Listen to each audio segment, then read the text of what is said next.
Welcome everyone, it's that time of the week. Welcome to OzByDrone. I'm Greg. And he's muted. There I am. Hi everybody. Great to be with you.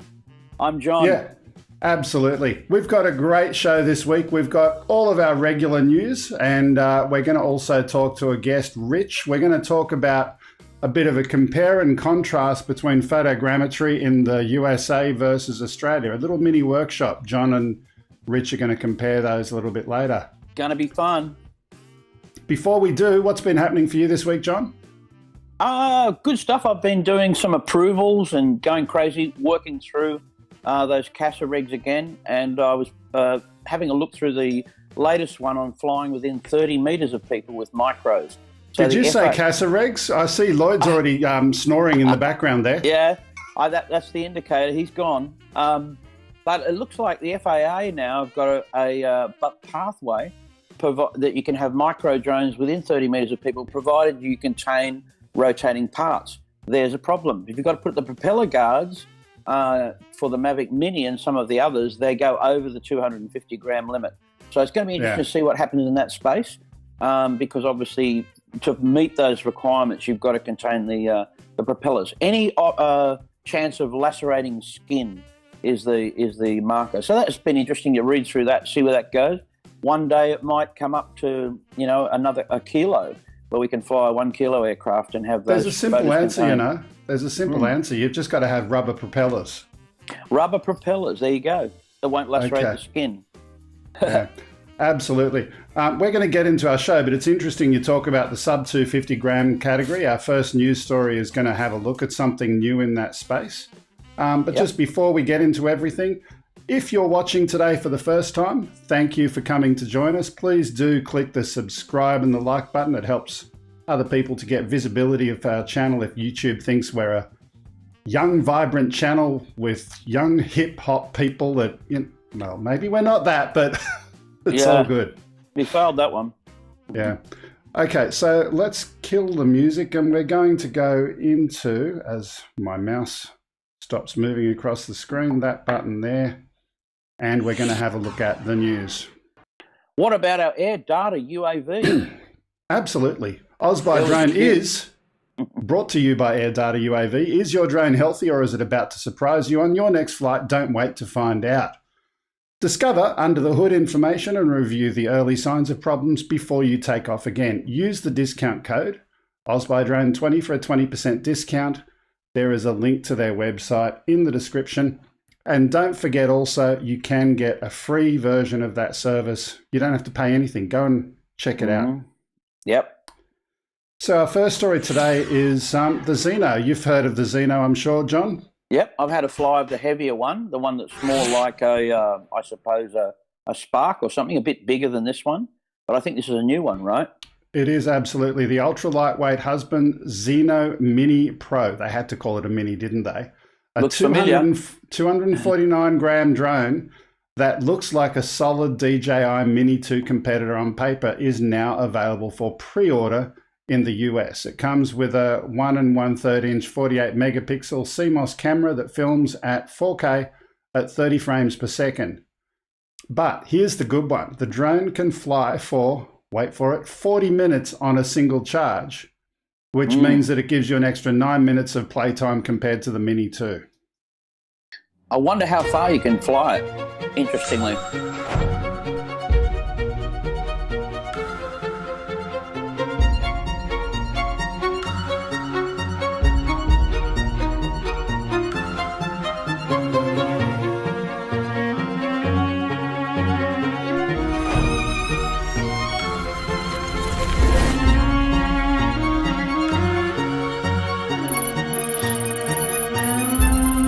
Does that answer your question?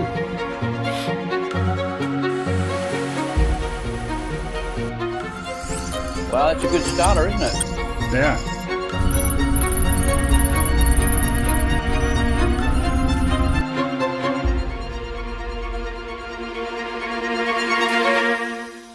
Look, it's some nice marketing, but I tell you what, 10 kilometers for a start.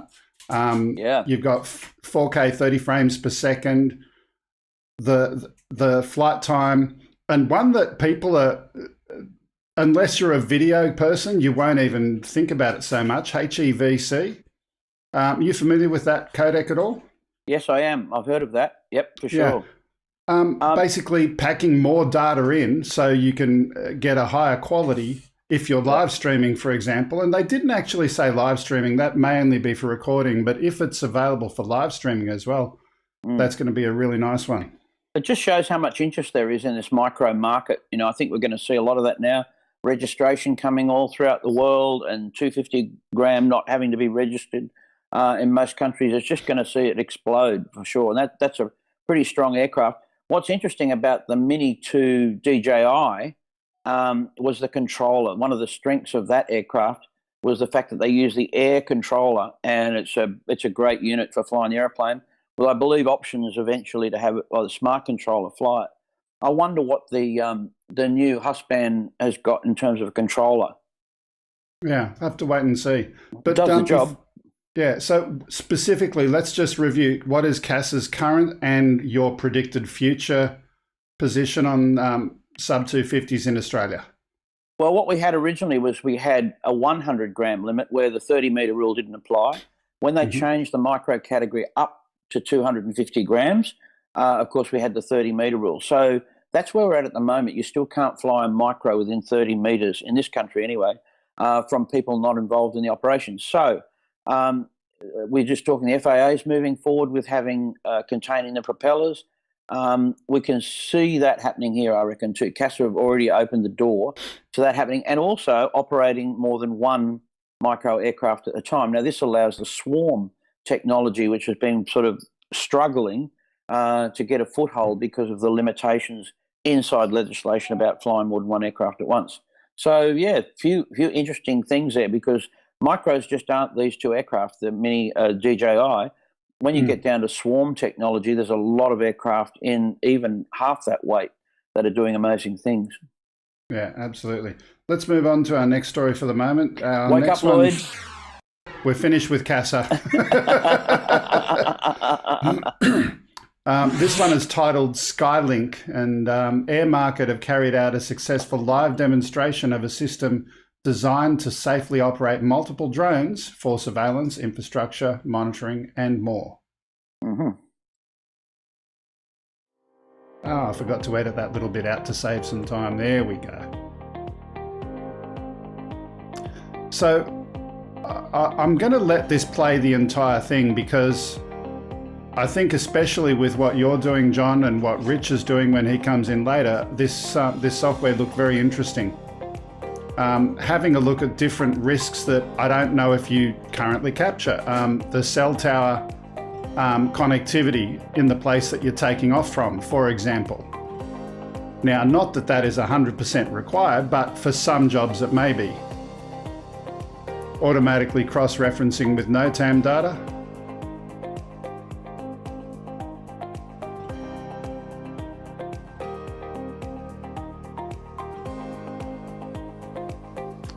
This is the one I mentioned before, going and setting your location of where the cell site is, or where you are relative to the nearest cell site, and understanding the connectivity. The graphics are nice, aren't they? It's really crazy that they're tracking the aircraft location relative to a cell site. It should be your control site, but that aside. Nice report too. Flight authorization requests. The other systems around have that. It was just another system that I thought was worth having a look at, called Air Market. That's good. It's very much like what we use for AVCRM, looking at it, which is great. Basically authorizing, but also these apps now plug into your authorization zones. So that's kind of nice for airport work and stuff too. It's interesting you mentioned airport work. There's a lot of airport related stuff we're going to have a look at today. We'll stop the story there. Yep. But yeah, do go and check it out. The links to all of the stuff that we have today are in the description for the video. You can go and click on those. And in fact, I encourage you to do that so you can see the whole thing and support those original creators. Let's move on to our next story, number 3 for the day. Now, a group at the Czech Technical University has been testing drone swarms in the deserts of the United Arab Emirates. The project seeks to explore the possible application of massed drones in humanitarian search and rescue operations. Now, what makes this interesting? Well, looks like the titler has died for the day. I'll turn that off. There we go. Where's this? This is in Czech Technical University. Now, what makes this interesting from a drone perspective, they're modeling nature and animals and how they swarm and flock together, and having a look at the equidistance kind of detection algorithm that's kind of in a bird's head, keeping the same distance away from each other.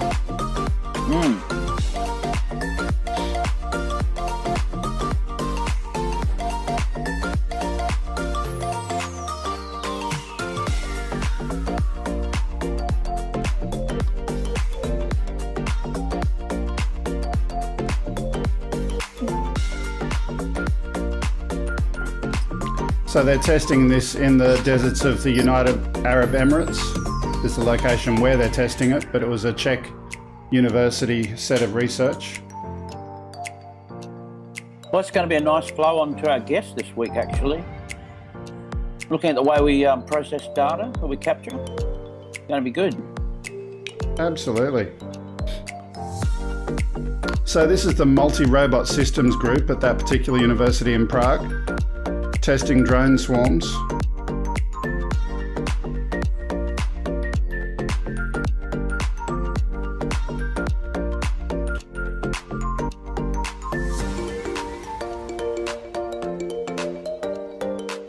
So do go and check that out. Just a quick little comment to Rich, if you can hear me, your picture has gone to black. We've been, there we are, he's come there back. He is. So he's back. Okay, cool. Great, interesting story. A little quick one. We had a little plug for an Australian company called Unleash Live, who are taking the back-end data for animal counting and species tracking, and they can do it live. So while you're flying over, they're actually using AI to tag animals and, see if they can monitor their movements and so forth. Not with a swarm like that. That's very high tech. But I had to talk to them this week about koala tracking, which was interesting, doing some night stuff with counting koalas. So, Speaking of tagging and tracking, something that I did see during the week that didn't make it in one of the stories we're covering today, there was a death in the water. I can't remember what town it was off. It was on the north coast somewhere. A shark attack. Yep. And did you hear about it? Tuncurry, was it? Tuncurry, a Newport surfer. They went and tagged a few sharks afterwards, but they're using a lot of UAVs to capture, looking for it, and also the capture of the shark. Yeah, I guess the question I've got is that I did read that it was already tagged, but we're not using that tagging data as part of our detection techniques. That was kind of a bit disappointing. Yeah, interesting. It wasn't a great white either, apparently, so it was another type of shark, which is unusual. Yeah. Speaking of the water, though, and the titles, I'm just not going to press the button because it's not working. Kite surfing. Yeah. What do you get when you mix kite surfing with an FPV drone? Some amazing video footage showing all skill all round. Just look at this.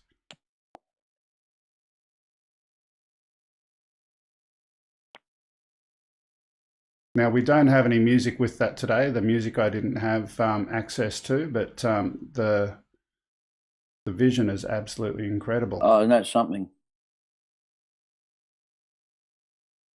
Now, from a piloting perspective, that one would be certainly more challenging. I don't know that I'd want to do it myself even if I had the skills, just by the thinking about the strings and cables and all of that. Yeah. It's an extra dimension going on in there. Yeah, for sure. Yeah.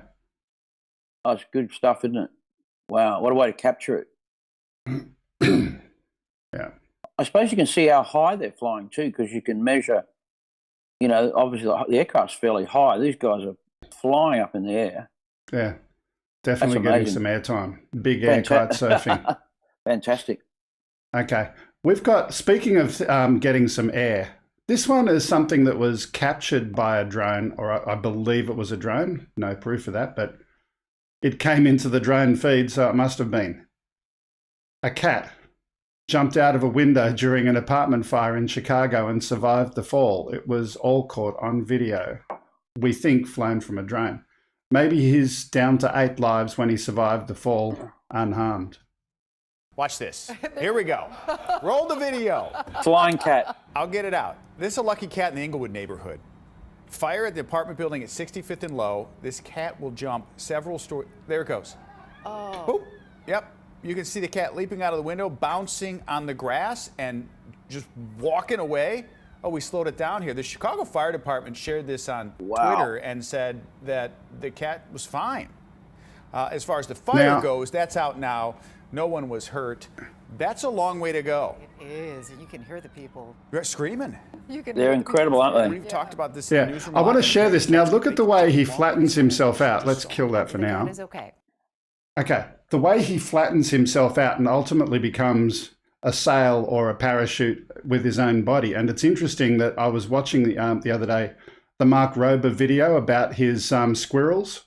Yeah. I don't know if you've seen that one where he's got a squirrel obstacle course, and similar thing, when they're landing, they turn themselves into a big sail. So here's the thing, we've been working on all these drone parachutes, and what we really need is to hook a cat or a squirrel up to it, you know.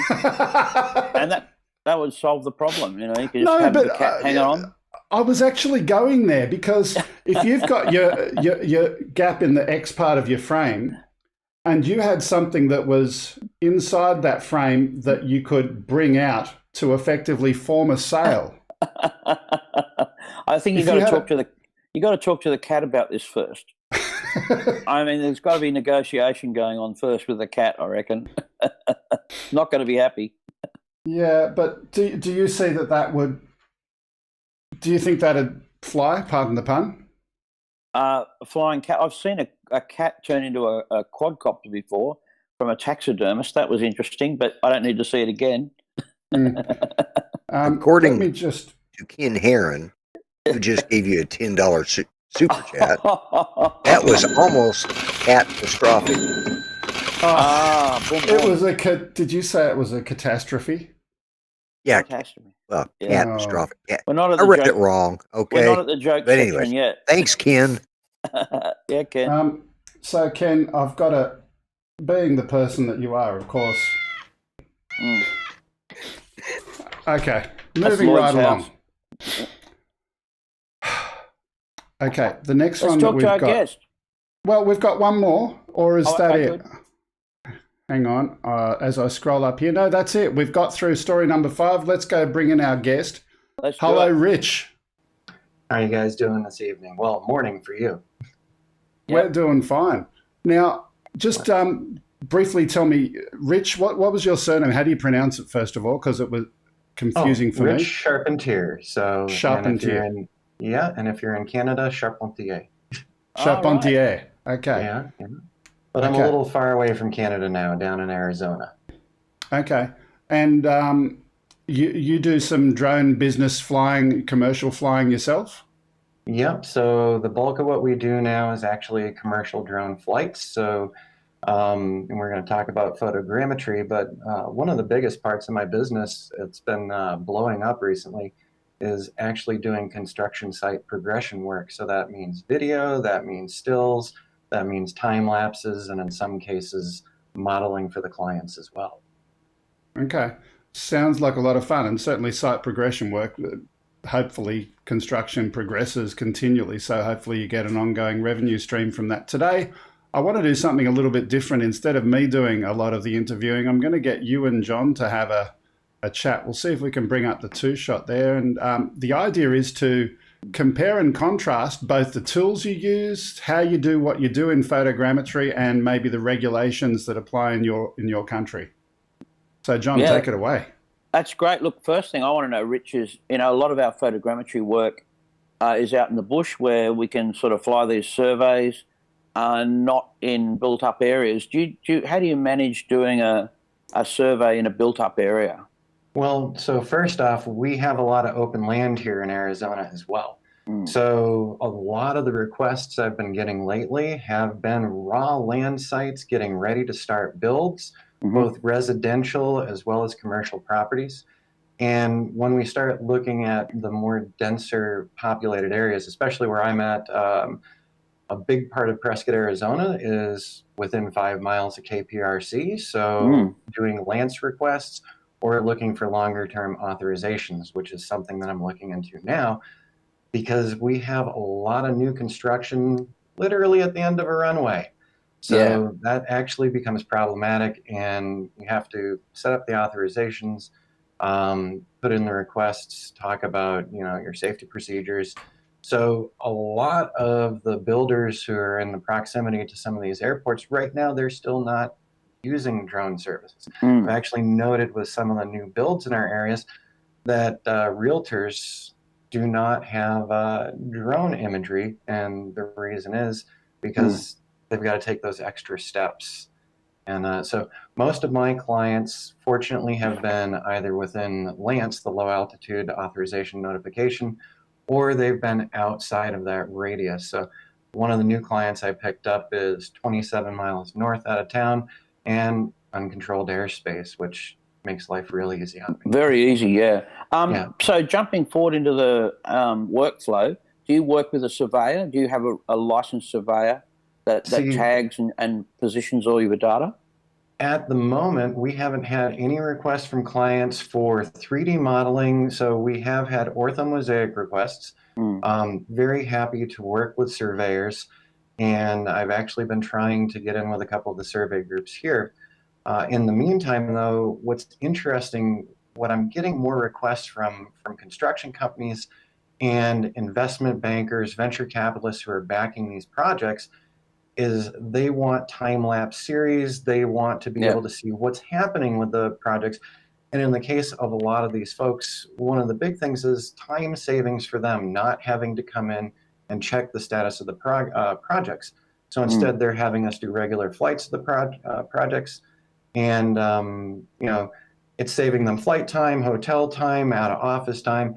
So it's been very interesting because in my talks with each of the new clients, they seem to be much more fixated on video fly-throughs and also the orthomosaics. So those are the two big components. And what I haven't had a lot of requests for, and I try to sell it regularly, is actually doing some modeling work with them as well. And it's been very interesting, the conversations that I've had over the past couple of years. They want simple, show me the changes oftentimes. Yep, that's really a clear line, though, when you're doing photogrammetry work, because one is a visualization.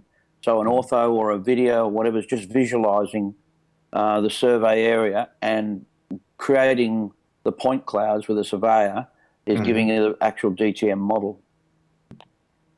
And actually, for all of our clients, normally, while we offer our specific set of services, if they're not looking for modeling, there's a high probability you'll catch me making a model anyways, just in case, on the Mac side.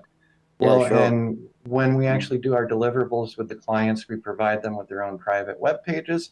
But we also do Dropbox with them, and I do supply them with data because at some point, I'm hoping that some architects will step in and some more surveying will step in. We just got through getting a new property with a set of clients and investors. It's a 700-acre ranch area that they're going to be subdividing into 22 home sites. So they're going to be wanting a lot more documentation. So my hope is that we're going to have a survey engineer step in as they're divvying up the parcels. Cool. What aircraft are you flying? I'm flying Mavics right now, but we're actually going to be swapping out. So I'm spoiling something for my own live stream, folks. Phantom 4 Pro 2 is in the future here because I want the mechanical shutter. I have to slow all my flights down because of the electronic shutter. So I do a lot of photography as well. So I understand the difference between the two shutter applications. And I just like to step up at this point since we're getting more business.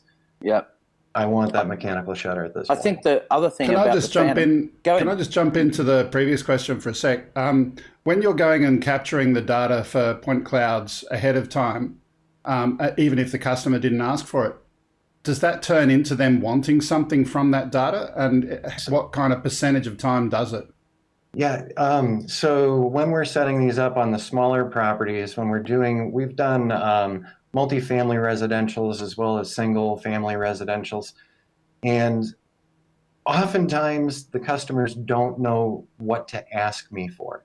So I'll get somebody calling me who's not necessarily on the construction side. And so doing these additional presentations, capturing that extra data, if I'm going to run an extra battery or two, it actually turns out to be worthwhile for me. One of my favorite clients that we did almost a 2-year project for, in the beginning, they suggested that they just wanted still images around the site once a month. So I asked them, I said, would you mind me going to the job site beforehand, doing some flights? Maybe I could meet the job site foreman. And we did some extra flights. So I threw some video, some 360s, and the orthomosaic modeling.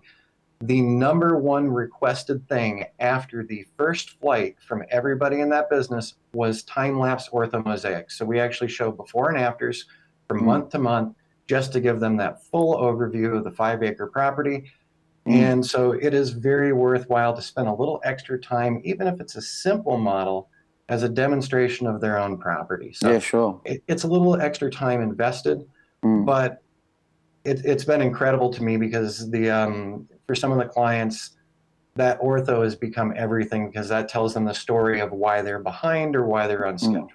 Well, you'll find when you go to the Phantom 2, you'll notice that the lens is much more even across. It's an actual better lens apart from the mechanical shutter.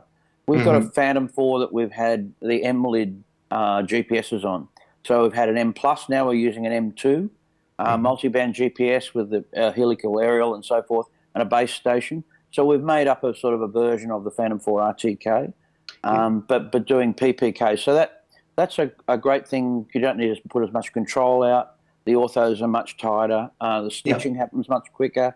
All that kind of stuff really works when you include the PPK GPS stuff, of course. Yeah, it's been very interesting here because my expectation, we're an hour and a half north of Phoenix. There's a lot of construction going on in Arizona. There's a lot of people moving into Arizona. And the limited requests that we've had so far, it's not limited by what we'll offer to them. It's actually limited by the construction companies and what they're requesting, which has been extremely surprising. I've spent years now building up my work for photogrammetry, thinking this is going to be the most asked for thing. And yeah, it will be. Instead, and instead they're asking for much more simple things than I ever expected here in 2021. So, well, hold my beer, because it's going to grow, of course.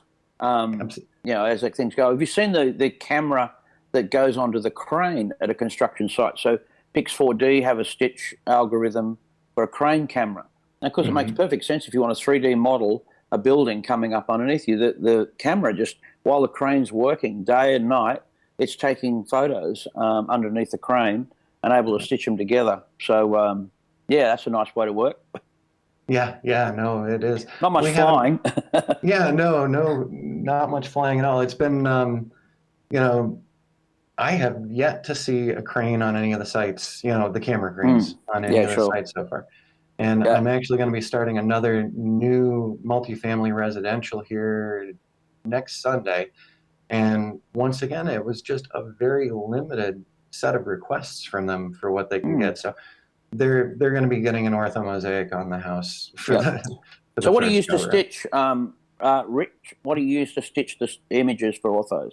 So I use Metashape at this point. So after, tried out Pix4D, also dealt with, Maps Made Easy.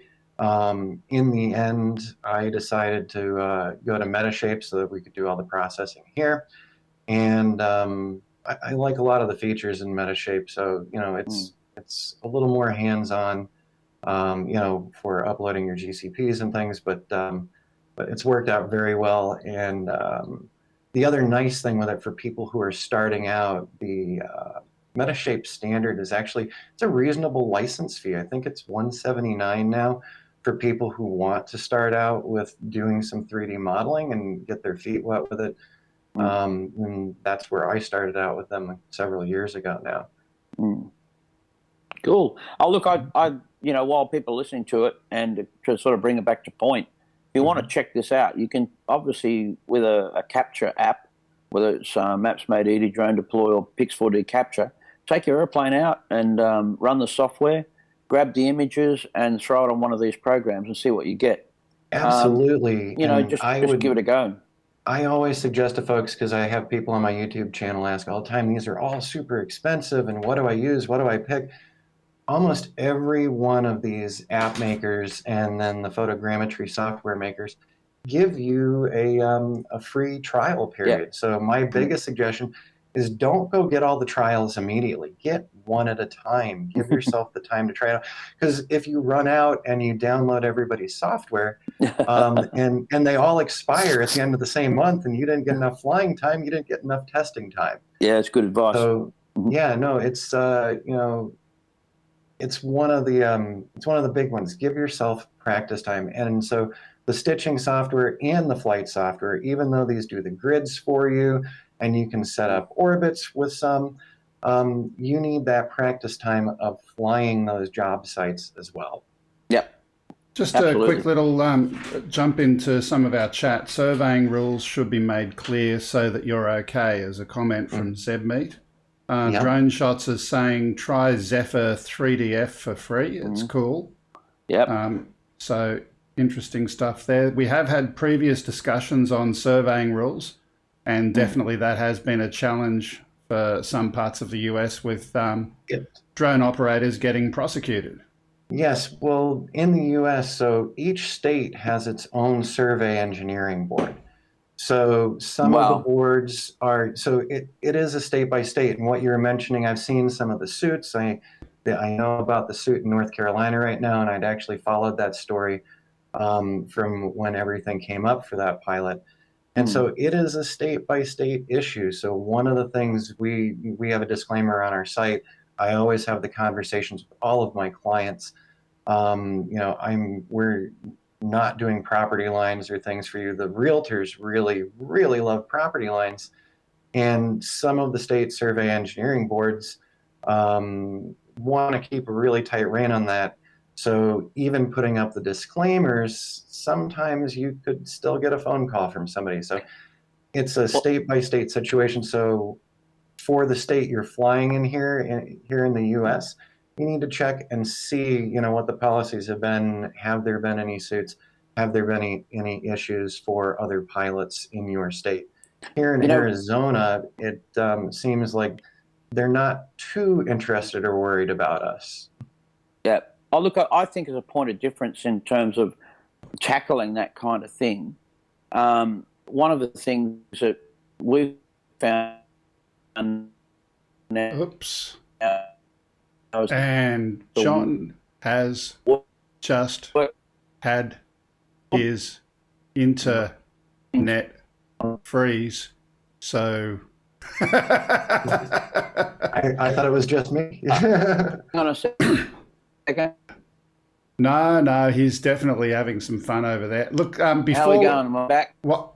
You're back, but let me throw in a quick question, because the second part that I did want to look at today was differences in laws and regulations, and part of that's around surveying kind of laws, but also if you could add to that comments on your high-level checklist of things that you need to abide by from a regulatory perspective where you operate, and we'll compare and contrast that with what John mentions in a minute for Australia. Well, so for here, then where I'm working out of Arizona, so if we're outside of controlled airspace, I can fly. There's no restrictions or anything on whether I'm doing modeling or standard imaging. When we come into where we're in controlled airspace, of course, I always check with Kitty Hawk to see, you know, am I going to need a Lance request? Are we going to need to do further authorizations if the proximity to the airports is too close?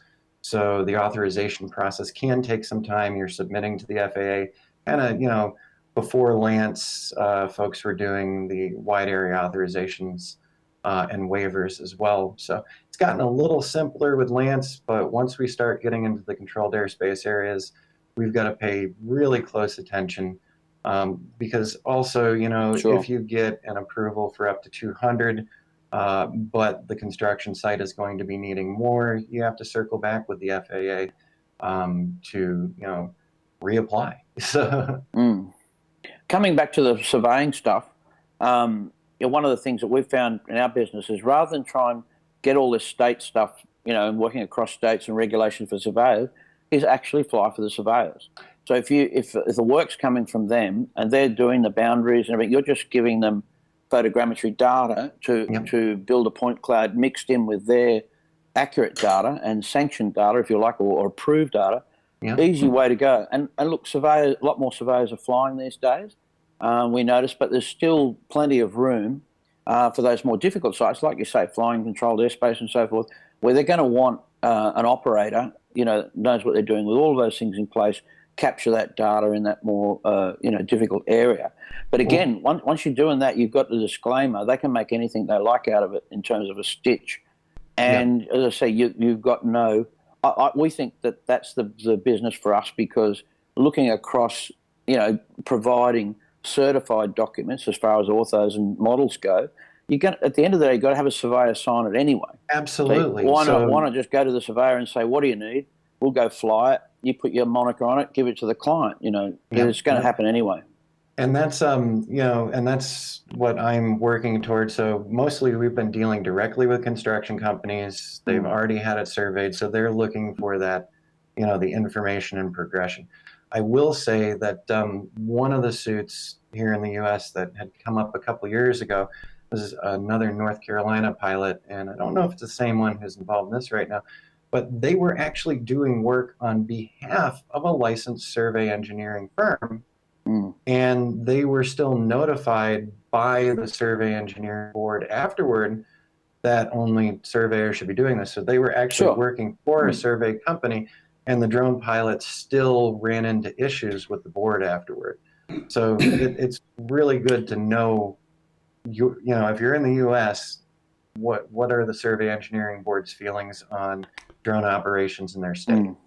Perhaps if there was an ability to go and split up the job into multiple parts and have Morrison Aerial Robotics flight imagery capture, and then Morrison Aerial Robotics photo stitching, where you've got these different business units, and each of them very clearly, even in the name, says, this is what I will deliver.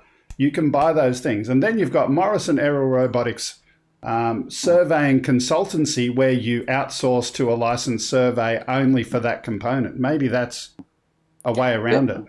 Well, you're always going to have the thing with construction companies too. They're going to want to have those documents, those licensed documents. They're going to want to have. I mean, it's just a different stream, really. I think it covers it all, as Rich said. You know, you're going to end up probably someone with a new development, a family development. They just want a picture of where their house is going to go. They want an aerial of the area. So it covers all bases, really. You just got to be careful about what you claim to be producing, and what you actually are producing. So visualization is the word. Just put that on everything that you provide, and that's all it is. It has no other purpose than to visualize what you captured. Yeah, Little tip. We actually, with what we do for our deliverables for clients, we'll actually hand off custom pages for them afterward. So they can have all their information in one place. And on all those custom pages, we always have our disclaimer of what we can do, what we can't do, and that we're not a replacement for survey engineers. And I would love to pick up some survey engineering groups in the area, because we've got a lot of building going on. So I reckon it's time to wake up Lloyd and play again. Well, before we do, just a quick little catch up. Trevor made a comment. John needs to put another penny in the internet connection. In response to that, Wayne King, hi Greg and team, who's given us a $10 super chat. Thank you for that. And if I scroll back a little bit further, Zeb Meat has got a $9.99 super chat. Let's jump. And one more. Artco Drone Solutions has got a $5 super chat for flying cats. Now that's a show, Greg. So flying cats, I think that was something a little out of the ordinary for our show. Let's move on. We've got something that we like to do at this time of the day. Now, I don't know if the old title thing is going to work here. Let's just try and press the button anyway. Ladies and gentlemen, boys and girls, it's time to play Stop the Yank. That's right, ladies and gentlemen, boys and girls. We're going to play Stump the Yank. This is a game where we like to have a bit of fun and make fun of our guest, basically by asking him some Aussie trivia that only we know about, plus our honorary Aussie, Lloyd the Grump Mendenhall. G'day, Lloyd. Hello. And hello, everybody. Fire out away, there. Lloyd. Yes. We're ready for you today, mate. Okay. Okay, we're going to start out with this one. Do you know what a dog's eye is? A dog's eye. Is it a meat pie? Is it a really bad look somebody gives at you, sort of like Popeye? And or is it a favorite Australian drink? Ooh. Okay, what do we got there, Rich? I'm going to go with option 2. Option 2. Now, here's the clue, though, Rich. To get you a little bit closer, if you have a dog's eye, you usually have it with dead horse. Okay. That's what you Now, usually Aussies do. are known There's the for clue. this rhyming thing. So, a dog's eye is a meat pie. And dead horse is red sauce. It's red sauce. Yeah. Ketchup. Dog's eye and dead Okay. horse. Now, what is a chook? Is it, maybe a chicken? Or is it a beer? Yes, Aussies love their beers. You just got to call everything after a drink. Yeah, exactly. Or is it an avocado? I'm going to go with beer. It was a chicken. It's a chicken. Well, However, All right. there's a modification to it you can have. You can be a silly chook, right, which is an action that you can do. Silly chook is when you do something stupid. So there's that as well. And that doesn't mean you're being a stupid chicken. And you can also have a chook referring to someone who's tall. Your gangly chicken, a gangly chook. Yeah, But anyway. chook. Right. Yeah, we have chook raffles here. We raffle chooks. Okay, let's see if I got. And can I just share one more only in Australia kind of comment? We had, let me put myself up on screen. We had a show ages ago called Hey Hey It's Saturday. Yep. And you know where I'm going with this, John? Yep, the chook. Chook Lotto. No, before Pluck a Duck, Yeah. It was we chook lotto, actually wasn't it? had 10 sizes of frozen chickens put into a big ball barrel kind of thing with a hole, and the number of your lotto game is based on the size of the chicken that comes out. Wow. There you go. Chook Lotto, only in Australia. There's a great video of firing. Oh, sorry, Lloyd, you go ahead. Do it. I want to do one last one. Okay. Let's see which one do I want. Let's go with, what is a snag? Is it a sausage? Is it a fish on a hook? Or A is beer. this one the Australian beer? Oh, that's tricky, that one. I'm going to go with a fish on a hook. It is. Actually, no. It was a sausage. All right. And though, when we do get a fish, a hook caught on the bottom of the ocean, when you're trying to get it, that's called a snag too, Yeah, right? snag too. Yes. That's a snag too, right? is- Yeah, I'm thinking the fish on the hook. Yeah. Okay, I've got one more quick one. What is a banger sanger? Banger sanger. Oh, it's No, I haven't got any. it's a I haven't got sandwich. any It's a plan. sandwich. The sanger is It's the a- sandwich, yeah. Yeah. Sandwich, yeah. It's a snag And sandwich. the banger is a Sausage. Is that a sausage? Yeah. Sausage sandwich, yeah. Yeah, Yeah. sausage sandwich. That's what I thought.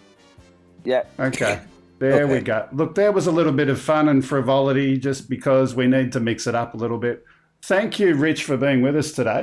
Do stay Yeah, in man. the chat. If people have got any questions about photogrammetry or indeed anything drone-related out of your part of the world, Arizona, go and ask him. He'll be in chat for a little while. Thank you for being with us again, Rich. Oh, much Yeah, man. appreciated. And if you don't mind, I'll turn the video off. So I know that I've been having some lag issues with the video there. Yeah, All right. yeah, no but I'll problem. still- Jump into the chat room. All good, thank you. All righty.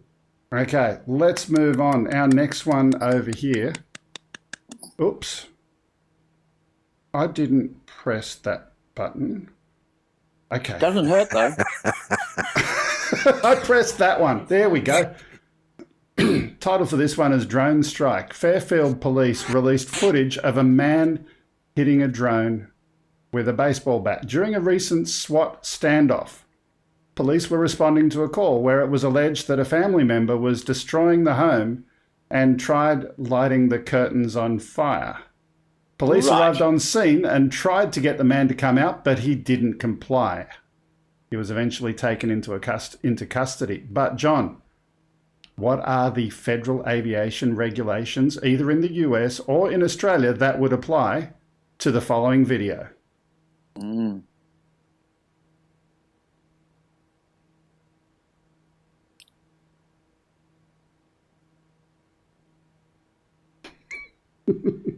Ouch.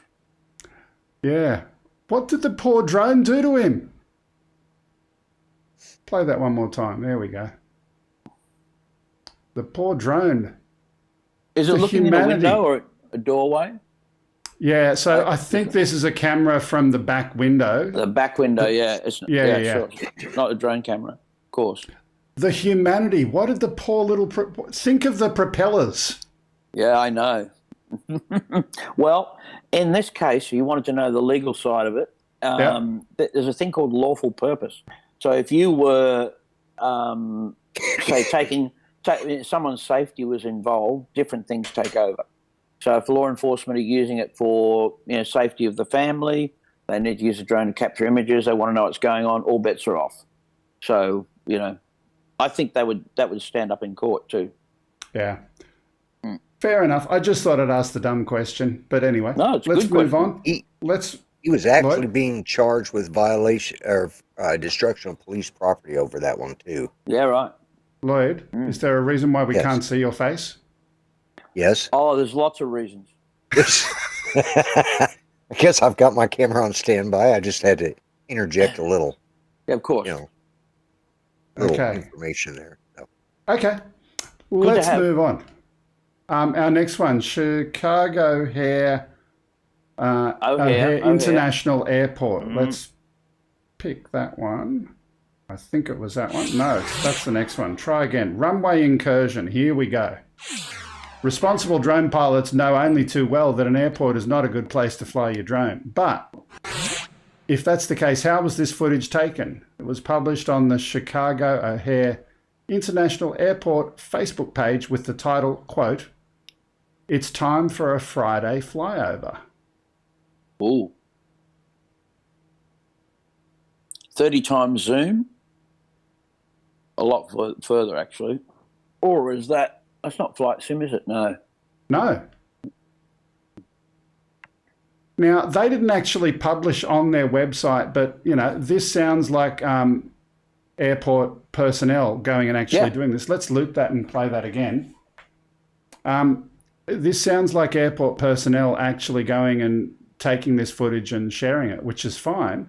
But it would have been interesting for them to share a little bit more information with it, because otherwise they're going to have other people going and saying, well, someone else posted this footage. Let's us go and take something like that, Well, it could be a lot of things. I mean, a lot of airports now are exploring runway inspection. So you I know, use and I get it. Yeah. UAV to fly over the movement area and see if there's any on the runway or chase birds off or whatever. So Yeah, we've got. This is one of 3 stories relating to airport and so on. Oops. What happened there? We're in a nightclub. You pushed the wrong button. Yeah. My producer's got her fingers mixed up today. Let's move on to our next one, which is this one. And this is at LAX, and it's a counter-UAS test. The Transportation Security Administration, TSA, announced that it has selected Los Angeles International Airport to test cutting-edge anti-drone technology designed to weed out unmanned aerial vehicles from restricted airspace. TSA announced last week that similar technology will be tested at Miami International Airport beginning in early July. It is anticipated that the work on the test bed at LAX will begin in late summer of 2021. Now, we don't have any video with that, but No. I wonder if it's nothing more than aeroscope, or are they going further? I don't know. Look, whatever. Welcome to the party. I mean, this technology has been around for a while, of course. And, firmly plugged into aeroscope, so you transmit your position and position on the ground and so forth. So, yeah, a whole network of them. We've got 28 airports covered in Australia with that technology already. Yeah, 20. So, yep, 28. Are they only using aeroscope, or are they using supplementary services as well? They're upgrading. They're using supplementary services as well. But the future is going to have radar and acoustic, which they reckon is the next thing, rather than radio signature, because it's hard to pick up every type of UAV depending on what it's transmitting. But audio signature is definitely hard to mask. So it looks for the sound of the propellers, and off you go. Use Doppler effect, work out where the aircraft is, and narrow it down, and all that kind of stuff. So a lot of technology going into that, of course. Yeah, I'm just thinking out loud how that would actually work, and if you can imagine some of the technology we use for streaming. Ultimately, you've got probably a LAN with a bunch of microphones with audio over Ethernet going back to a server somewhere. Interesting. Yep. Interesting. Well, let's move on to our next one. So airport surveillance is the next story. In a first, nighttime drone operations are being conducted at 2 US airports to test strategies for flying UAS safely in controlled airspace. Now, this is not the same story as the previous one, but let's check the video. Savannah Airport is a pretty progressive airport. They're looking at all sorts of ways to use this data. Things like pavement analysis, fence inspection, wildlife management. We were able to accomplish quite a few collects that will give sort of a prototype data set to them. We're flying the newest cameras and the newest systems out there. At Savannah Airport, essentially, we were trying to accomplish 3 missions: surveillance, surveying and mapping, and wildlife mitigation. We broke up the zones so that each parameter could be met, that had optimal landing and takeoff zones that were safe for operation, we could maintain line of sight, and that the airport management approved as a safe operating area. Each one of the zones had a particular mission that we were shooting for. We had a fence line that we wanted to collect and make sure that the resolution and everything was going to accomplish the mission. We had a wetland area where we were looking at beaver dams and other wildlife. The thermal camera becomes really valuable in terms of wildlife management, mitigation. It helps you see through the canopy too if there are leaf-on conditions. You could see a turtle or something in the water or right at the surface of the water a lot more clearly than if you were using just a normal red, green, blue camera.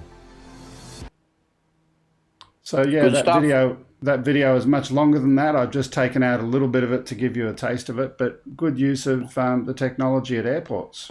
Yep, you're going to see a lot of that, that's for sure. We've got one more... Sorry, go, John. No, I was going to say, the regulations were all sort of put together to keep us out of airports, and now they're having to work around how you can actually allow them, aircraft to fly, UAVs to fly at airports, because they're going to be needed. So interesting change watching the regulators try and catch up with that as well. Yeah, just before we move on to our last story, I just had a thought back to the previous one. Ultimately, in Australia, if you've got something that's monitoring sound, regardless of where it is, would that be deemed to be surveillance? Yep. If you track anybody's position without their permission, in New South Wales, you're surveilling them. Yeah, that's right. It's tracking. It's the actual act, whatever you use, GPS, anything at all, you're tracking someone's location. Yeah. So let's take away tracking, but just certainly listening devices. The Listening Devices Act relates to that as well. I'm just wondering how they get around that in the airport. Just an interesting thought.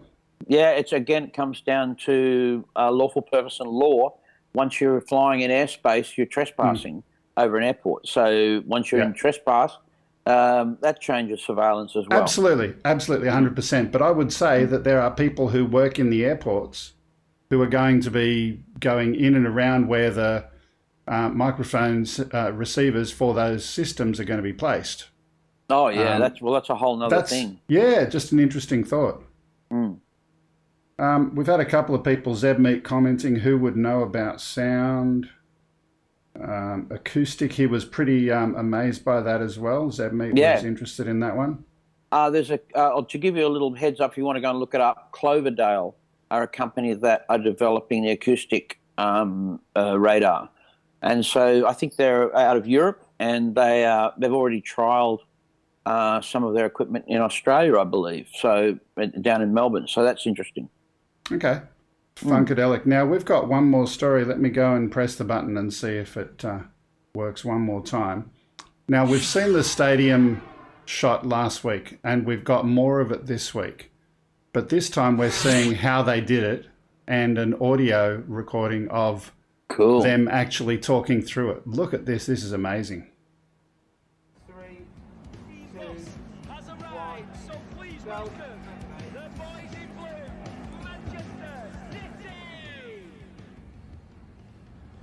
Okay, so bottom half of the screen, the video we saw before, top half, the pilot. Down the tunnel area. And an observer. They've also got a 360 on top of the drone that you're seeing there. To the Colin Bell and Etihad Stadium sign. Fantastic. And then we are banking left and going straight to the Puma box without needing to go high this time. Banking left. Yeah, that's perfect. Absolutely brilliant.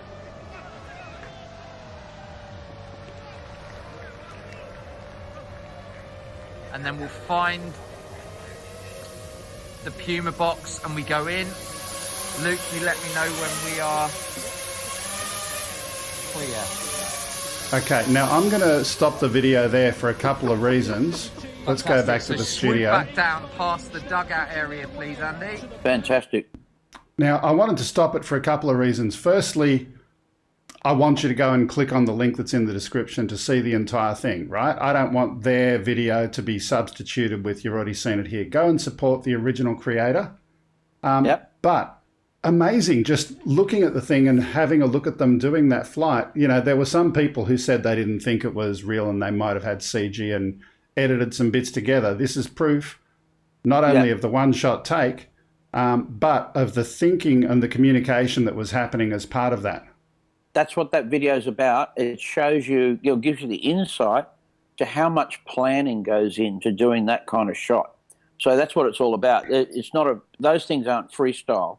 Mind you, a good freestyle pilot would have a great go at it. But of course, if a producer's looking for a particular way of showing something off, practice, practice, practice, practice. All of the lines are planned. Yeah. And you hear in the video that there were multiple takes and they were happy with that particular take at the end. Sure. Yeah. Can we talk about one more thing just before we go? So we've finished our stories officially, but I was talking to you before the show about the NoLimitDrones radio Absolutely. Unit. Have people in our audience in the chat room today heard that there is a 2.5 watt radio mod, which is actually circuit boards that you're putting into your existing DJI drones that can give you higher power levels? John, have you heard about it much? Or Only very briefly. So what they are, say you've still got OcuSync, and without mucking around with that, I believe they're signal amplifiers. So you might remember years ago we used to be able to replace the aerials, and before we had sort of OcuSync and longer range stuff, you would get these little Wi-Fi boosters, like 2 of them, one for each aerial, and then you would battery operated, and you'd be holding the controller like this with all of this gadgetry around it for boosting the signal. I think that's where we're going, because we always, when we're in CE land in Europe and Australia, our radio transmissions are limited compared to FCC, of course, where you have almost double, in some cases, the signal strength. So here we go. If you're working indoors and you're doing FPV, ties into that story very well. You need to have a really strong transmitter to, get through the walls and do all of that stuff. It's got to be absolutely. All the phones in the place would probably black out once you're running 2.5. It's watts, is it? 2.5 watts? 2.5 watts. And I've just pasted a link to, is that the right one? Yeah, NoLimitDrones. I've pasted a link to it in the chat so our viewers can go and have a look at that. Yeah, I might actually put it in the video description afterwards as well. NoLimitDrones is sending me one to have a look at, so I'll be very interested to have a look at that. That'll be fantastic. Well, at 2.5 watts, as I said, you'll own the Wi-Fi. Nothing else will be going on. Yeah. And that's what you want. You really need that strength. And standard disclaimer, you need to be aware of the laws in your country and make sure you're always compliant with those. But I will say this, for someone who's doing that type of flying, they definitely wouldn't have been flying with stock standard radios. Absolutely. And we're looking at ways, because we're flying indoors, we're flying contained areas, there's other things coming into play. So, that radio limit technology is catching up too as well. So if you're in a controlled environment, it's actually safer to boost the radio signal. So you've got good control of the aircraft, nothing's going to go wrong. And so it makes sense. It's a good safety case. Yeah, absolutely. Okay, so with that, we've reached the end of the show and our news today. And I just do want to say at the end, our news is also supported by NoLimitDrones. Do you feel like your drone is weighed down by chains when you're flying? Take the chains off and fly without limits. Check out NoLimitDrones.com for more information. There is a link to their website in the description. Lloyd was doing something in the background. What was Lloyd doing? He was flying away. Okay, fair enough. Let's press a button or two. As always, if you want to send something to our show for inclusion, send it to upload@gregkuhnert.com. Please do follow us on social media, whether it be YouTube, Twitter, Twitch, Facebook, DLive, and many more. And lastly, our postal address is there for you, 5/127 Princes Highway, Sylvania, New South Wales 2224. I did have something else that was in my mind and it slipped out. I must have a hole in there. You have a super chat. I have a super chat. Yeah, super chat. That wasn't it, but FPV and Joe Blaylock. Northern Tier FPV. Thank you very much. As always, a great show. Appreciate it. And Joe Blaylock, $9.99. Can we keep this up? I mean, I know I've heard of Ken's super chat train where he doesn't stop. Maybe not. I haven't got as many viewers. I've got a bit of a theory today, though, for our super chat run. Actually, I think Lloyd was really on his game today with Stump the Yank. I mean, there was some good stuff, and he won. He won the game. So I think that's really what kind of brought it home for everyone. Oh, and I also mixed it up. Hang on, what was that? We got Rich there? Oh, I said 3 for 3 for me. In the wrong direction. Plus, I mixed up my order, because usually the answer is almost always the middle one. Yeah, he always makes it the second one. Right? But he made it answer A for every one of them today. Every one.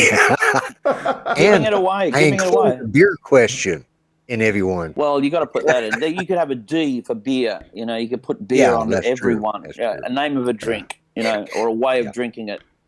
Absolutely. Yeah. Hey, before we go, since we've got our guest back here, one more quick funny joke from you. We were talking before. Have one joke ready. One from you, Rich. What do you got? Here we go. I've got nothing right now. Stump the Lloyd. I warned you. I know. See, he didn't warn me, so I have no excuse. I mean, I have an excuse. Look, we'll he leave didn't it. We'll warn leave me. it. That's fine. That's fine. Well, Well, let's do this. there's the Rich. joke right there. Okay. Rich. He's a drummer who thinks he's a musician. Boom, Yeah, boom. that's right. I hang around with musicians. That's it. Okay. So, Rich, do you want last words from you before we go? Oh, well, thanks for having me on. And like I said, sorry about the weird stream quality here today. I wish I could have done that a little better, but this was a fun chat. I hope it was useful for folks as well. Okay. Yeah, we enjoyed having you on, definitely. And we'll go to Lloyd in the middle. Well, I think Rich did. He was a good sport about it, and I'm glad he knew it was just in fun. And I want to say what I always say. Remember, be kind, treat each other better than you would treat yourself. Remember, everybody matters, even drummers. Even drummers. Well, in this case, the drummer doesn't matter because he's gone off the screen. He's disappeared. His connection's He's dropped disappeared, of course, naturally. He bailed already. I just noticed that. So that's Yeah. why. Anyways, yeah. Okay. Look, thanks for being with us. Thanks for being part of the show. As you go today, as you leave, please click the thumbs up. Please share this video to somewhere, your Facebook page or somewhere like that. That'd be really helpful to get other people to go and hear about our show and help us to grow. And if you're not subscribed, you know what to do. Click the button. Thanks for watching. Thank you for being part of the show. Lloyd, I'll see you next time. See you next time, everybody. Bye for now. Bye-bye.